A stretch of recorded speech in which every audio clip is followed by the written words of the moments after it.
Hey, welcome back to this mini lecture on AI ethics. I'm going to talk about two topics. My name is Dino. The first one's Human-Robot Interaction, HRI. It is its own academic discipline that focuses on a few things, ethics of this interaction, the dynamics of perception from both sides, from both the robot and the human, and different interests present in the social context where this occurs, including co-working, which is obviously a popular field, on assembly lines. It also deals with a big idea of respect for humanity.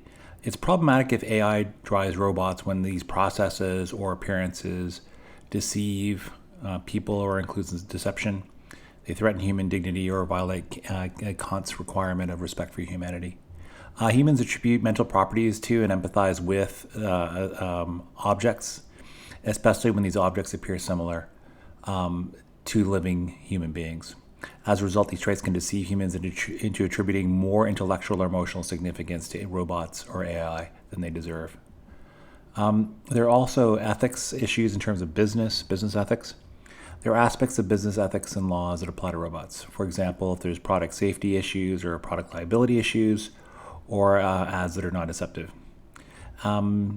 Basic tort law, like that deals with civil rights, civil wrongs, and contract law would most likely address many of these concerns. However, some human-human interactions are human in ways that might not be replaced by robots. So if you're going to be engaged in care, love, or sex, it's probably better.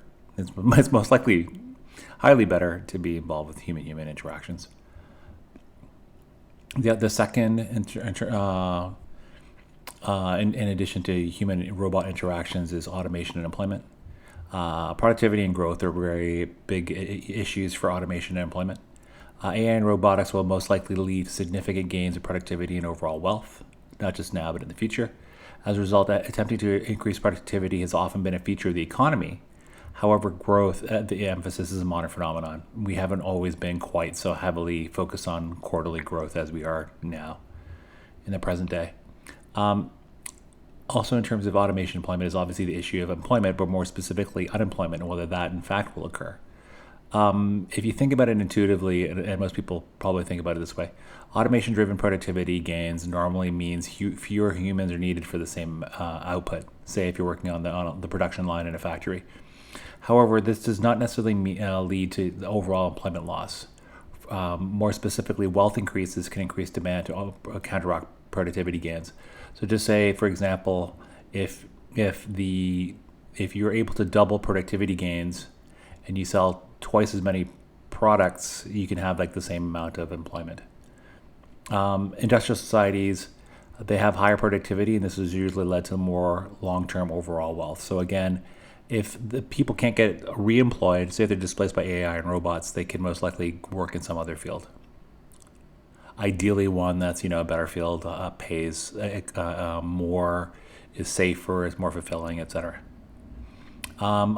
There are almost inevitably going to be some kind of labor market disruptions when you include technology. Major labor market disruptions have occurred in the past. Here are a couple. In 1800, farming employed more than 60% of European and North American workforce. However, over 200 years later, farming employed only about 5% in the EU and even less in the wealthiest countries, and other that are similar ones like North America. During the 20-year period from 1959 to 1870, the number of hired agricultural workers in the UK was reduced by 50%. So again, as you'd imagine, automation has caused disruptions, and this specifically talks about farming and agriculture. As a result, these types of disruptions lead labor market-intense industries to move to places with lower labor costs on an ongoing basis.